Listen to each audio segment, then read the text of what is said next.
comme le révèle RTL Info, Jérémy Bellet, qui se présente comme l'ex-amant de Pierre Palmade, a envoyé une lettre d'adieu à ce dernier. Dans sa story Instagram, l'homme a dévoilé un extrait de celle-ci, où il dit vouloir couper les ponts avec l'humoriste. En prenant le volant sous l'emprise de la cocaïne le 10 février 2023, comme il l'avait fait tant de fois auparavant, Pierre Palmade ne pensait pas que l'issue allait être aussi tragique. Pourtant, l'humoriste de 55 ans a bien failli ôter la vie à 3 personnes. Alors qu'il circulait sur une route départementale, il a heurté un autre véhicule dans lequel se trouvait une jeune femme enceinte. Elle a perdu son bébé après le choc. Le beau-frère de cette dernière, âgé d'une quarantaine d'années, et le fils de celui-ci, âgé de 6 ans.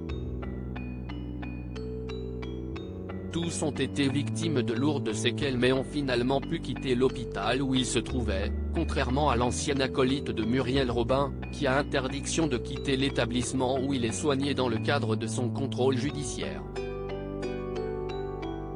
Terré dans le silence depuis cette nuit où tout a basculé, Pierre Palmade ne reçoit la visite que de 2 personnes, sa sœur Hélène, chirurgienne dentiste de Bordeaux omniprésente à ses côtés depuis l'accident, et son avocate maître Céline Lazec. Mais il a tout récemment eu un autre contact avec l'extérieur, puisque l'un de ses anciens amants vient de lui adresser une lettre. Jérémy Bellet coupe les ponts avec Pierre Palmade. Lorsque Pierre Palmade avait été placé en garde à vue, un homme avait fait le tour des médias pour évoquer son addiction à la drogue, Jérémy Bellet, qui se présente comme son ex-amant. Reçu sur le plateau de Touche pas à mon poste, il avait confié avoir participé à plusieurs soirées chemsex avec l'humoriste, avec lequel il avait noué une relation profonde.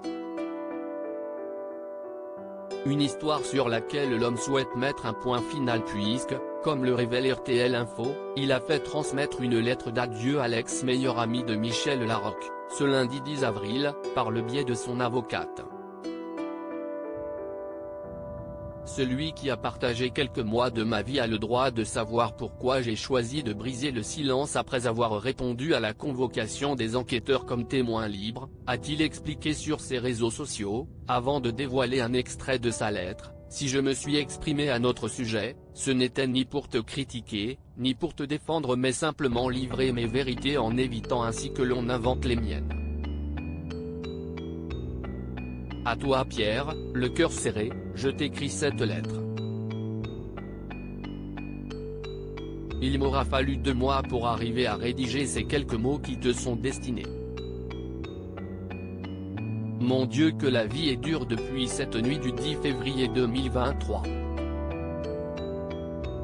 Cette tragédie a bouleversé ta vie, celle de tes proches et aussi la mienne. Le reste, seuls Jérémy Bellet et Pierre Palmade en connaissent le contenu.